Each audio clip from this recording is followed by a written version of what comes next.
Senyor Santo Niño de Marikina mula sa Santo Niño de Marikina Chapel, JP Rizal Street, Santo Niño, Marikina City.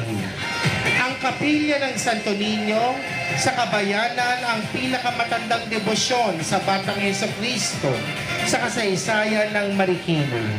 Ito ay kinilala sa pamamagitan ng isang diocesan decree mula sa patnugod ni Antipolo Bishop Ruperto Santos.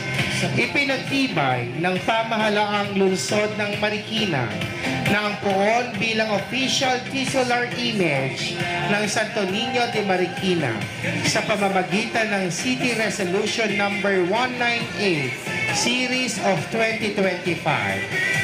Feed Senyor sa Marikina kini. Tampok sa prosisyong ito ang antigong milagrosang imahen ng Santo Niño de Marikina.